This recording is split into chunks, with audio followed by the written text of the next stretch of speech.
Welcome to Lynn's Warriors, where we fight for the safety, dignity, and future of every child. We are joined by a mother today who did what so many feel they really can't do. She stood her ground. From New Jersey, Kristen Cobo joins us. She saw the red flags, the policies, the silence, the pressure. Instead of backing down, she spoke up for her children and all children and demanded answers. What began as one mother's concern, along with another mother, we're going to talk about that, has now become a warning signal for families across our great country. Kristen has witnessed firsthand how parental rights can be dismissed, how schools can operate behind closed doors, and how the system can intimidate the very people it's supposed to serve. Kristen brings a message every parent needs to hear. You cannot back down. You are not powerless, and you are not alone. We will hear about Kristen's experience, what she discovered, and how her fight has sparked, I'm going to dare say, Kristen, conversations around classrooms, school boards, dinner tables throughout New Jersey, and also in New York, where I'm sitting. Kristen Cobo is proof that one voice really can start a movement. The website is, and I want everybody, it'll be in the body of this video, to go to defendparentalrights.org. I'm going to say, Kristen, welcome back to the Warriors. And thank you for standing up when so many were told, get out of the room, sit down.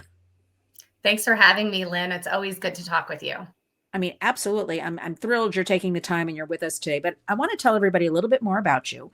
You're a licensed clinical social worker, child and family specialist, parental rights advocate, private consultant, and greatest and hardest job of all, you're a mom to twins. And yay, yay, yay, because I think that's the hardest job in the world, being a mom these days. Sure And is. I'm going to say, if you don't mind, Kristen, you're our boots on the ground warrior from the great state of New Jersey, my beautiful home state, where I grew up as a child and still visit it quite frequently. But I want to also give a little bit of credit, not a little bit of credit also, when your other parent, Christina Balestriere, stood up when the Roxbury School Library began promoting sexually, hard for me to even say this, Kristen, explicit books to children after becoming aware of a multitude of very explicit, we dare say vulgar, books available to kids in their public school district. These two moms, they came together, they followed the appropriate steps to address their concerns. And you won't believe what happened next. We're going to hear about this. We're going to get an update on the case because we at the Warriors always stress voices count. Community creates change, no matter how hard. So, Kristen, let's jump in. Let's do a little refresh with what happened to spark all of this. Were you aware of different policies in New Jersey before this whole library fiasco, or did that really push you over the edge and start investigating everything that's going on? Yeah, so I started my, I guess you could say, digging about 5 years ago during the COVID shutdown. My children were entering kindergarten, and I just wanted to get more aware of what was going on in our state and what policies were going to affect and impact my children in school. So as I dug, I found the new sex ed standards that were being pushed by Governor Murphy, and I got more involved because of that. So that's what really prompted me to start going to school board meetings, becoming educated, and engaging in that process. And I can tell you, I was very naive at that point. I was not political. I had never engaged in any type of battle of that nature. So I was unsure of what I was walking in on. Yeah. Well, I'm calling you, I'm making you the leader now in New Jersey, in charge of all parents. I don't care who else is calling themselves leaders or whatever. You are the leader because you've been on this and never stop. And you're growing and you're so brave to do all of this. And let's go back a little bit. I remember being at a meeting during that COVID period in New Jersey. I think it was called Families First was the organization. And he was describing, the gentleman in charge, showing me the K through 12 like education. I was like shocked. And I'm like, what? Kindergarten, first grade, and everything, right? Right. Explain that a little bit for our warriors listening. And what's happening now with K through 12? And is this something just in the public schools? Is it hitting charter schools? Is it hitting Catholic schools, private schools? Like, what's happening in the state? Yeah, so these standards were passed, and what they speak to is a framework, essentially. So a lot of people aren't familiar with the standards and the curriculum and the lesson plans. Standards are basically the mandated framework for public education. So these standards are in place, and they say basically bullet points as to what curriculum needs to be derived from. So then curriculum is developed at the local level. So each district's required to use these standards as a framework, form a curriculum, and then teachers ultimately write the lesson plans.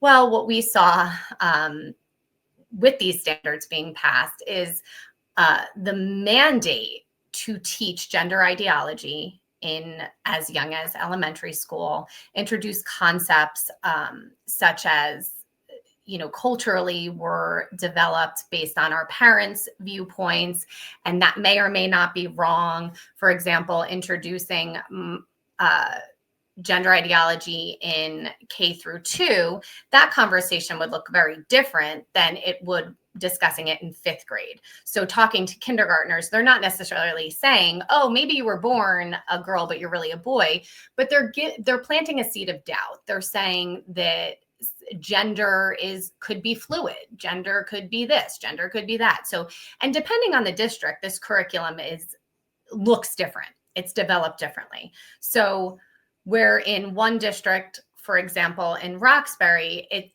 where I live, kids haven't been exposed in kindergarten to a curriculum talking about gender ideology per se, but they are being read books about a crayon that was made wrong in the factory that's blue but with a red label. And it just plants that seed of doubt and that question in their minds, and how they have the ability to be anything they want to be. And that discussion can go very different ways depending on who the teacher is, for example.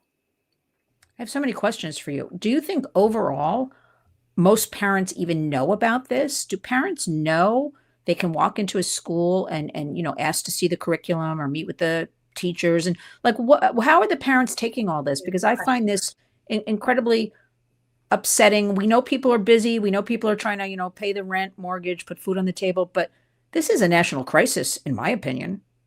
So I don't think people understand the depth of what's going on. We call it death by 1,000 cuts.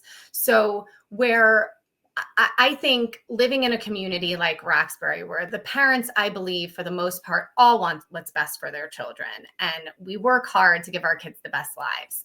A lot of parents became aware in the beginning of what was going on and were outraged, but then I think somehow convinced themselves that this wasn't going to impact their children, or it wasn't that big of a deal because they were going to teach something different at home and it was going to be fine.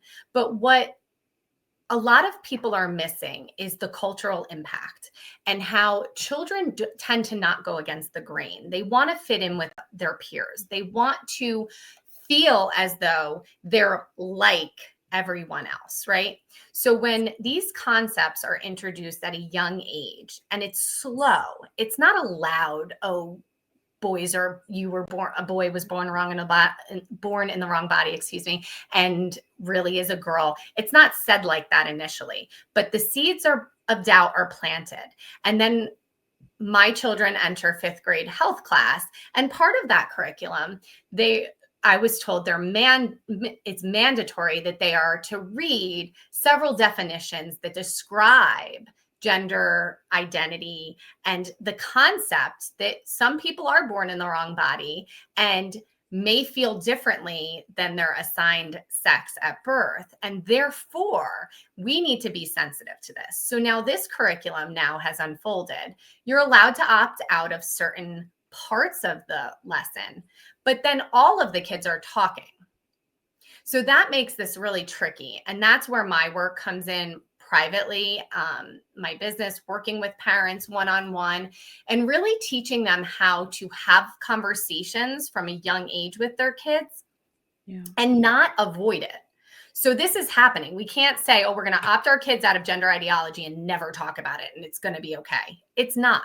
They have to be armed with the knowledge and understand why we don't believe in this, and this is what we believe at home, but this is how you navigate that. Because we're not saying in my home that these people are bad and that it's terrible. We're saying this is a concept that we truly believe goes against our religious beliefs, what we've always believed to be true.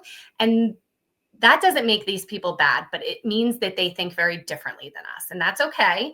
But here's how you handle it. I love that. It's kind of, here's what it is. And so we're going to deal with it. And Right.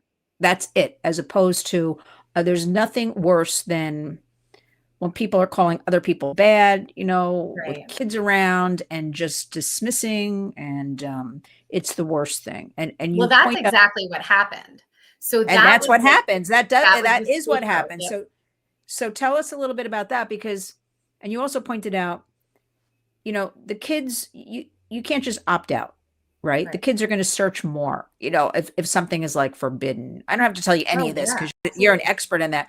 And also, look, everybody's online these days, pretty much.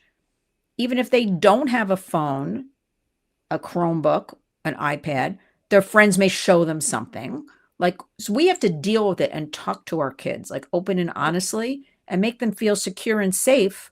Um, with all of this. And I'm so glad you're working with parents. I think that's the real business here, like Right. working with parents and grandparents, because I have a lot of grandparents that reach out to me.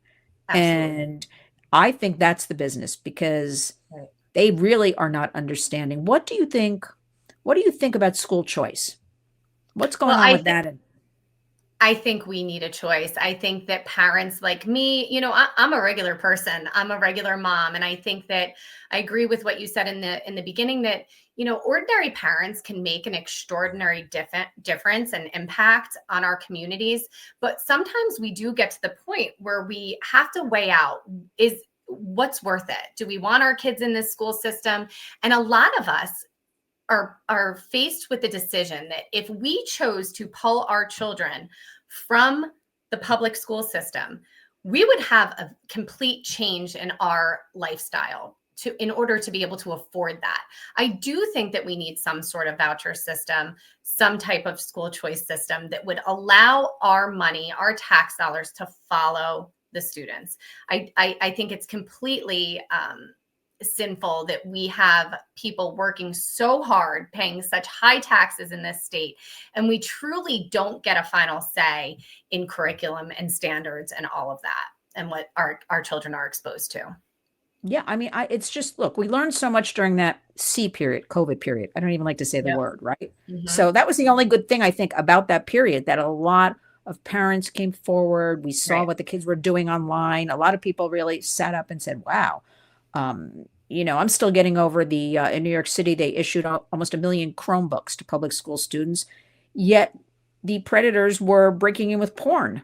They didn't put any of the guardrails on it for the Right. kids. And the kids who never saw that stuff before, the mom would go in the kitchen. I had so many stories like this, to stir something in a pot, come back, and the child's watching pornography. They don't even know what they're watching because they never saw it Right. before. Right. And so there's so much work to do. I was also, I think it's horrendous. I even proposed this plan fairly recently. Tax dollars should be used, parents, wherever they want their child to go to school. And Right. then I said, my children are far out of school, but I'm paying taxes. I want to donate my percentage to those to pick. It didn't go over very well, but I'm still working on it. But what I wanted to say is a lot of homeschooling. I was reading now about 7%, if this is accurate, across the United States are homeschooled, but New Jersey was making it very difficult Yep. for homeschooling with different, I don't know, checks coming into your home and Right. looking. I read something. Now, is any of this true? What can you tell us about this? It's true. There's several bills before the legislature right now that speak to homeschooling parents, and they're trying to implement laws that if you do homeschool, that you need to. One is to follow the standards of the public school. Another is that you would be susceptible to mental health checks once a year. So this is really defeating the purpose. It's complete government overreach at its best, right? And we're seeing it harder and harder. So New Jersey said, oh, if you're going to pull your kids from our system because you don't like it, we're going to infringe upon your rights in a different way. And I think that's the scariest part. And my argument when we speak about that money following the child, we've gotten attacked by the left in the past very hard, calling us anti public school, that we're trying to destroy the public education system. It's quite frankly the opposite. I see this as a motivation. If the public school system and the state of New Jersey and the State Board of Ed see that this money is going to follow the children, and if I don't like maybe the academic outcomes in the district where my kids attend, or I don't like the things that they're teaching and they're not giving me an option as a parent that I would then move my child, they would be forced to look at that and adjust and teach academics rather than influence the moral and religious development of our children, essentially. Yeah, I mean, I'm thinking back as you're talking, we've got these two big teachers unions Right. and Randy Weingarten. I mean, I'm going to call her out because she's always preaching politics every time I see she's got a microphone in front of her face. Right. She's, in agendas. And I'm not hearing about, the reading, writing, and arithmetic because about 2 months ago, the national report cards came out. Right. K through 12. And basically everybody's failing. Nobody's, there were some grades like in 32% and things. I mean, that's unacceptable. And we're talking all across the United States, not just New Jersey or New York. I don't understand, Kristen, why people aren't looking at that and saying, okay, whatever's going on here, none of it's working. And these were our future adults, our future American leaders. Like, okay, we're going to empower our kids instead of continuing on this road to destruction kind of thing. Do you think, how should I say this? Okay. I guess I get upset. You can explain this. Decisions are just made for parents. They don't really, and then parents feel beaten down and they're overwhelmed. So they just, let it go. Do you think that's really the situation here? Do you see in your state more parents starting in the last year or two to wake up, come to the table, question things? Do you think we're really going to be able to change? Because we're very real at the Warriors and we work on this stuff. I'm not kidding. 24/7, 365.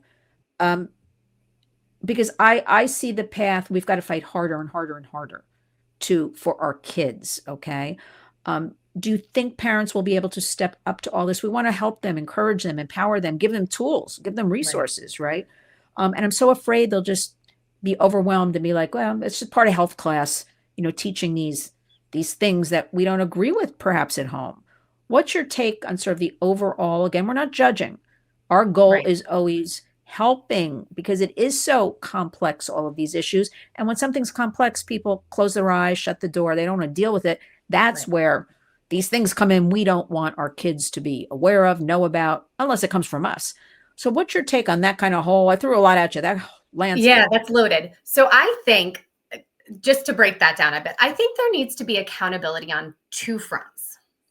So the school districts implementing these dangerous concepts, being a rubber stamp for Trenton, essentially here in our state, and also the parents. So as parents, I can speak to this because I've been here.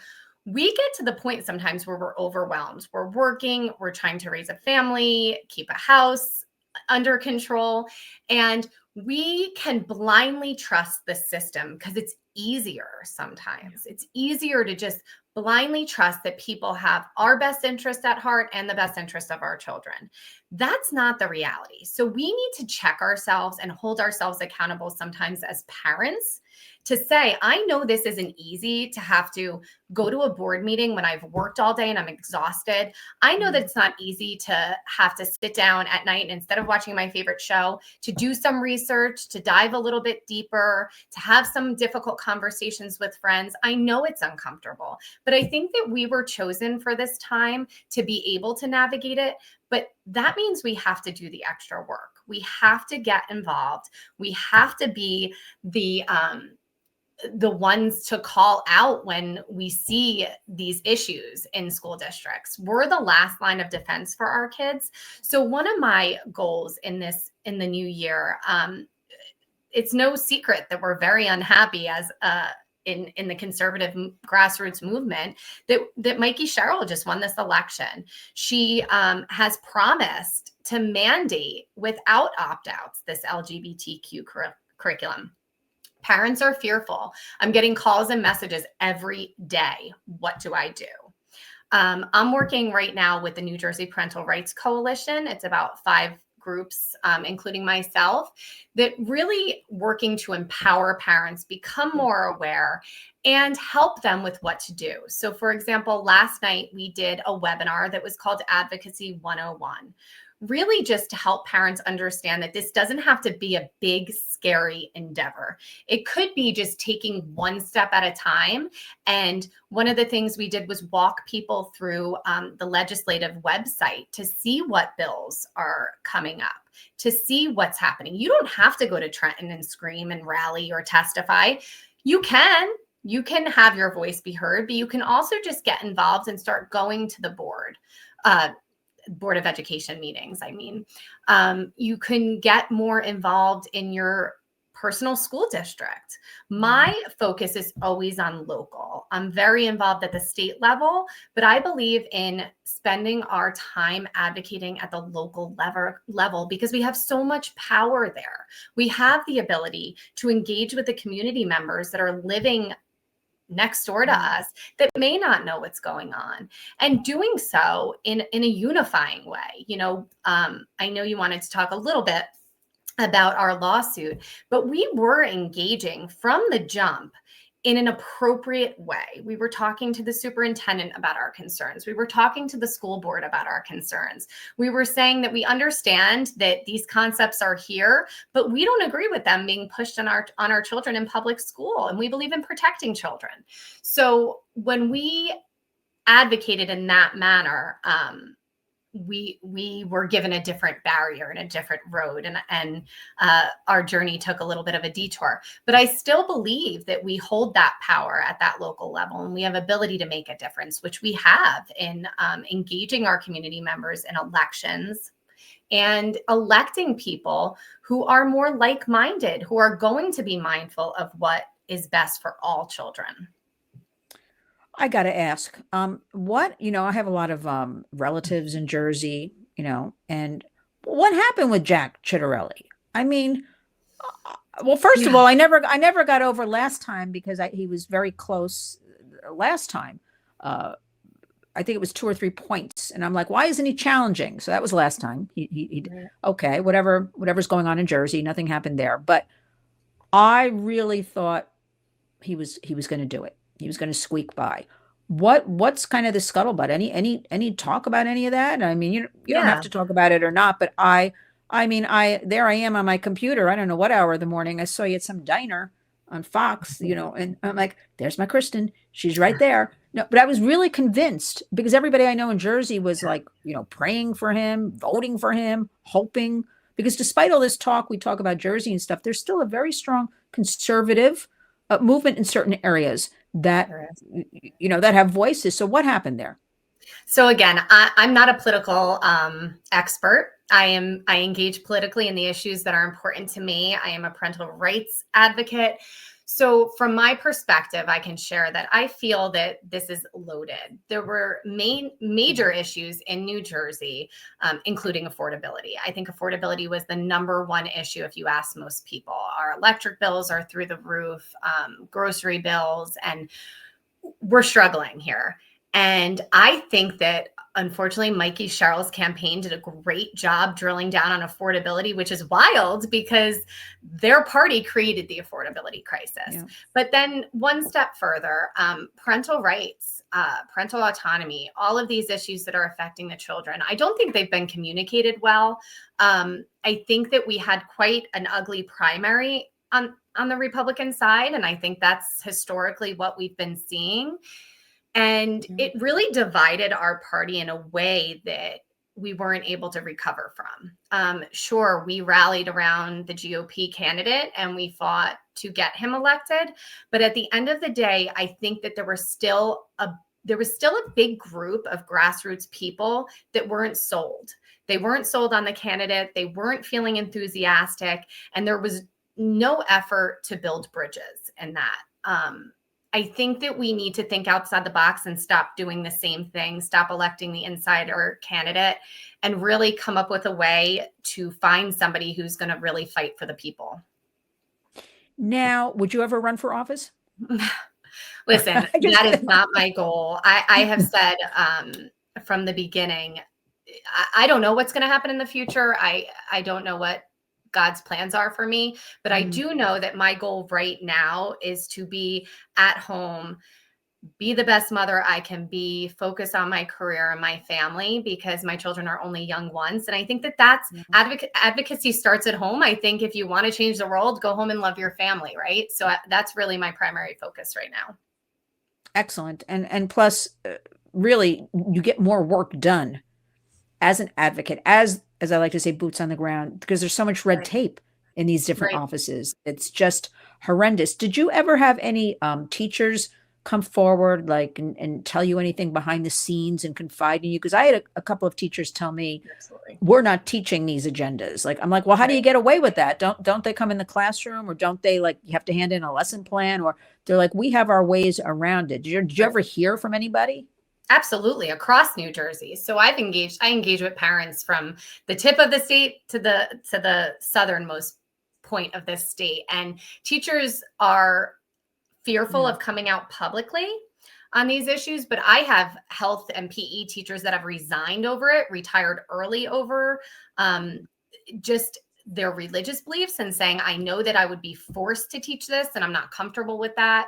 I have some brave teachers that have come out and been very vocal about that, even in our own community, which I applaud, because their faith has driven them to do so. But yeah, this is, I think that this evil, horrible teachers union here in this state has convinced everybody that every teacher agrees and every teacher is following them like a soldier. And that's just not the reality. We have wonderful educators in this state that truly got into the career because they were meant to be there and influence children in a positive way. And they're really in between a rock and a hard place. Yeah, I'm glad you're sharing this with us. I mean, look, here, it's the bottom line is people's livelihoods. People have to make Right. money. They're scared for their job. That's like the basic thing that they always tell me, and to be weaponized like this. But in all of Right. this, Kristen, who's affected? The children, The children. right? Mhm. And then the families. And that is getting lost in so much of what we hear in a lot of, cable news and things like that. Right. And I agree with you. I think this whole issue, I think, as far as even right now, like, I think it's a little bit too quiet. I think we have to really be consistent with parental rights, administrations being involved in our schools. Do they still have, like, classroom parents or they don't So do that that anymore? ends after elementary school. So it's only Oh, up until elementary, and then that ends. So there's still like room mothers in fifth and sixth grade where my kids are, but they don't get to go into the classroom. It's just planning and help anything. essentially with the extras. But Um, I have a question for you because we do a lot of work with tech and things like that. mhm, Do you, when your children, now are your children in private school or public? public. Okay. Did they come home at the beginning of the year with, like, consent forms to, like, sign on to different Mhm. tech things? Because then the other issue is you're doing everything correctly in your home, tech wise, perhaps, but then the schools are, at least I can speak about New York, making kids then look at iPads and Chromebooks in the classroom, where we've got a problem with a program called Gemini, where there's not a lot of guardrails, and we've got people breaking into that, with our kids. How was that handled in the beginning? Like, where's the consent for all of this? So all of our consent forms for our district are on Genesis, which is the system that they use. And we cannot even get our children's teacher assignment or schedule for the school year until, as a parent, we have signed off on every single consent. So in the past, I've had issues because I'm having to sign off on digital consents, media consents Yeah. that I'm not comfortable with. And what I have to do then is sign off on it to get my children's schedules and then engage with the district and say, these are the things that I'm not comfortable with and that are completely unacceptable for my children. And I have to write that in a separate opt out. But that's extra work. Again, we're talking about parents who are overwhelmed already, and engaging in this process is so grueling. So then they come home the first day of school, or actually first day of school, kindergarten, with a Chromebook, and that doesn't leave their hands from that point forward. So I can tell you it's a battle every day, because my children come home after being on a Chromebook learning all day long, and they want to go on an electronic. And the answer is always no. We know too much in the mental health field about creating anxiety and depression in their young, impressionable, still developing minds. And I can't, with a clear conscience, knowing what I know, allow them to hop right on an electronic when they come home from school after being on a Chromebook all day.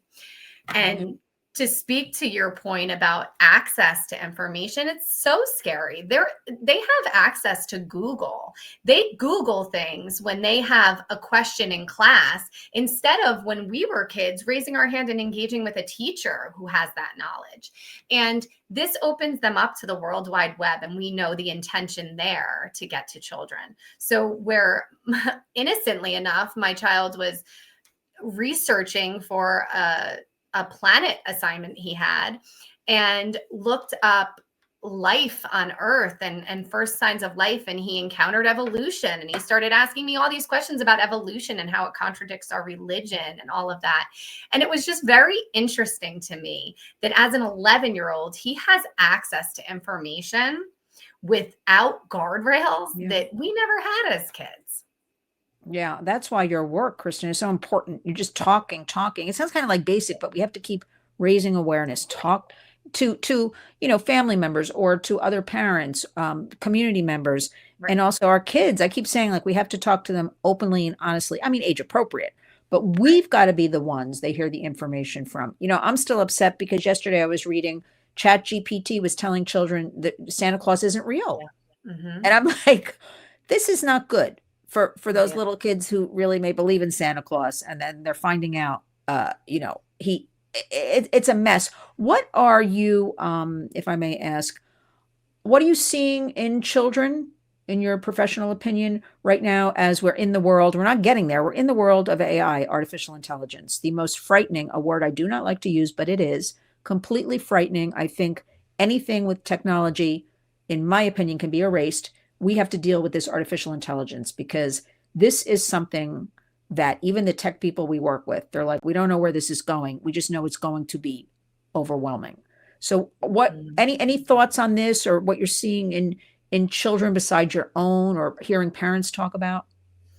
Absolutely. I mean, the AI is so dangerous, and we're walking this dangerous fine line in this time in history where AI is amazing on one hand, right? There's medical advancements and so much that AI can do for us and for us as a nation, but it's so damaging to young minds. Kids can't tell the difference between what's real and what's fake anymore. They have this false sense of reality that is really damaging their ability to learn and grow and develop naturally. That frontal lobe isn't developed until well into your 20s. We know that. But the early influence is so critical. Just a quick example. Kids are playing video games at higher rates now than they ever have. And the video games are interactive, not just with a computer now, they're interactive with other kids. But they're made in a way to kind of give that dopamine rush and get children to engage in this world that's not real. And they're becoming addicted to that. And if they don't engage in this, they're the odd ones out, and they're getting they're made to feel that way at school because all the kids are talking about it.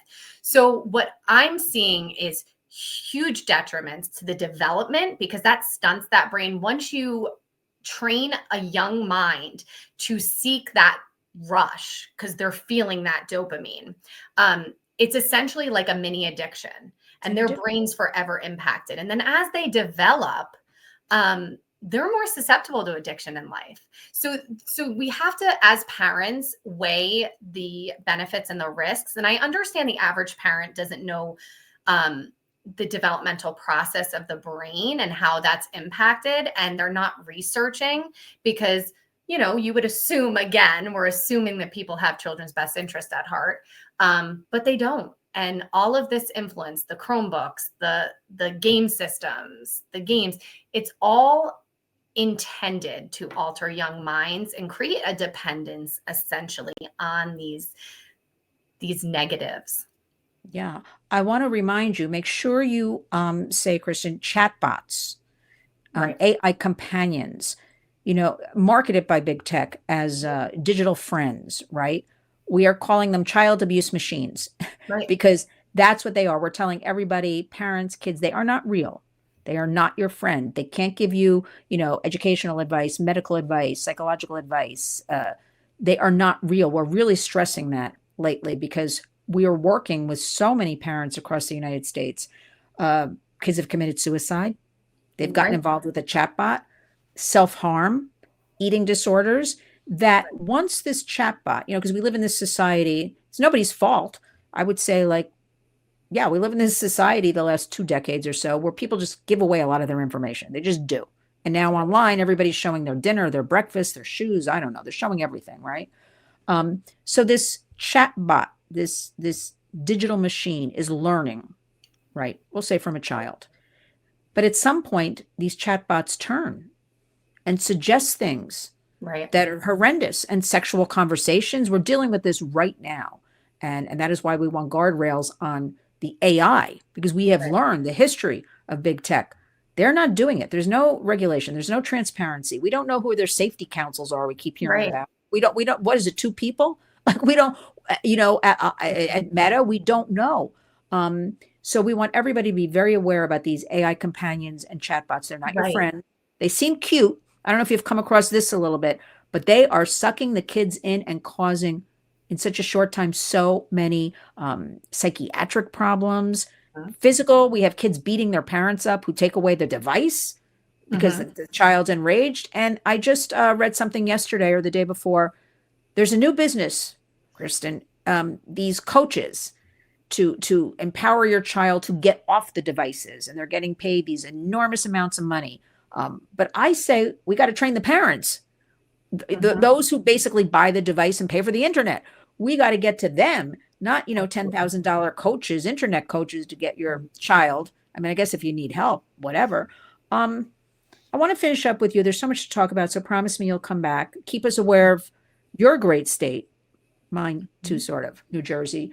If you could say something, I have 2 questions for you. If you could say something directly to Mikey Sherrill, incoming administration, about all of this, what would you like to say? That's a hard one. Keep it clean. We're a family show. Yeah, honestly, I would say from one mother to another, everybody has a right to raise their children the way they see fit. I am not looking to judge or impede anybody else's rights. But what I would ask is that we follow the real science and the evidence that suggests that certain things are dangerous and parents need to be in the driver's seat. So we need to work together to rebuild our education system in a way that education outcomes and opportunity come first, not political ideologies. People have a right to believe and follow whatever religion and political party that they choose. But as parents, we should not be forced to follow that and allow our children to engage in a system that pushes that just based on who our governor is. And I would plead to allow us to have a seat at the table, advocates and parents and people who know what's best for their own kids. Yeah, you stole my words. I was going to say, I hope and pray just a seat at the table where Right. everybody rationally can express their concerns, share their information, share their beliefs. Right. Again, with the bottom line being what is best for the children. Like, that is the bottom line. So we have that. Now, final question. Talking to parents. Again, we have to say, because they tell me every day, overwhelmed, tired. I don't blame anybody. This is a lot to deal with. What would you like to say? Well, wait a minute. First of all, you should give us a bottom line about your lawsuit that occurred, because it's good news. What do you want to share about that? So I want to share that after a grueling 2.5 years, Yeah. as a parent, standing up at a board meeting, speaking out passionately because I felt strongly about not children not having access to sexually explicit content in schools, um, getting sued for defamation, being slandered in my hometown. Again, I don't think my way is better than anybody else's way, but I think that I should be able to manage what my children have access to. We went through hell and back, and we focused. This fight was not just about sexually explicit books, and that's what the scapegoat became. This lawsuit was about First Amendment rights, Yeah. and essentially the rights of parents to have a final say. And what ended up happening is we had a wonderful attorney, John Coyle, and the Coyle Law Group, and they believed in us and they fought every step of the way for truth. And that was in the form of evidence. And what unfolded is the truth was that we were just exercising our First Amendment right to speak out as parents about what mattered. We're stakeholders, right, in this game. And ultimately, the judge ruled and set legal precedents that parents have a First Amendment right to petition the government for redress. And that's what we were doing. Nothing about what we said was defamatory. The judge specifically said, you may not have liked what Mrs. Cobo and Mrs. Balestriere had to say, but they had a right to say it. And the evidence showed and proved that. And I'm grateful for our attorney for standing by us. I'm grateful that at the end of the day, the legal system did its job and the truth prevailed. But we're an example that they will try to take you down any way possible if you are speaking your truth. I would encourage parents to not be fearful. I think that this was encouraging the legal system, setting legal precedents and saying that parents, you have a right to speak out. Speak out when it comes to the safety of your children. Speak out when it comes to the things that matter.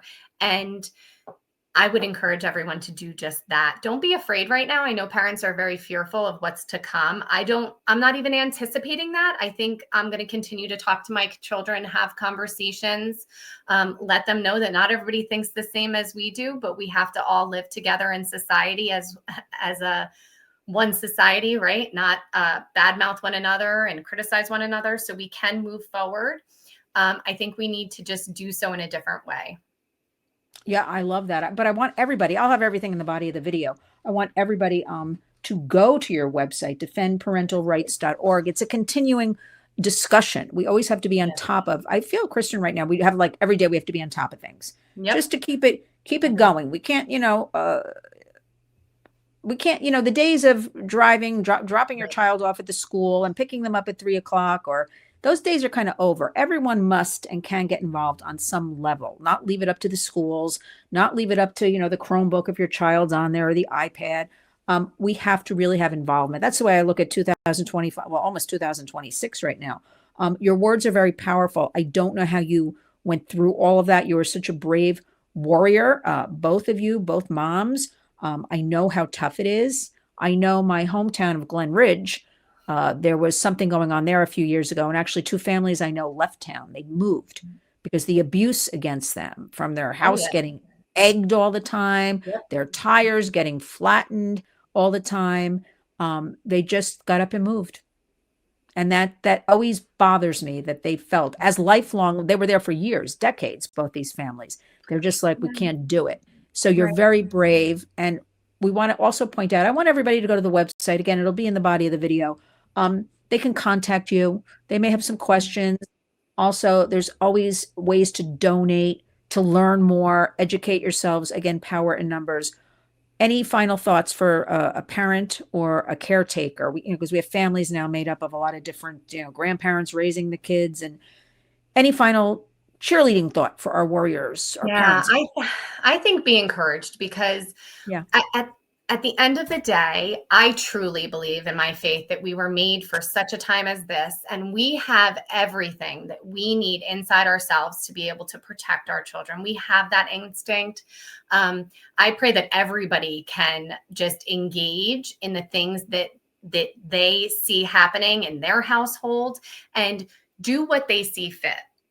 We, again, were given the tools. We have to not lose sight of that. We as parents are the experts, or grandparents. We love our children like nobody else can. Right. And we have the power to make a difference for them. So that, again, advocacy doesn't always have to be outside of the home. And I don't want to put that pressure on everybody, but the advocacy can be within. Talk to your kids at night. Talk to your kids when they get home from school. Don't just ask them how their day was. You have the impact to make you have the ability to make a huge impact on the world, and that's through your own children. That's it. It starts in the home and then it snowballs into the community. Well, Kristen Cobo, you've showing us that what real strength looks like. I really mean that from the bottom of my heart.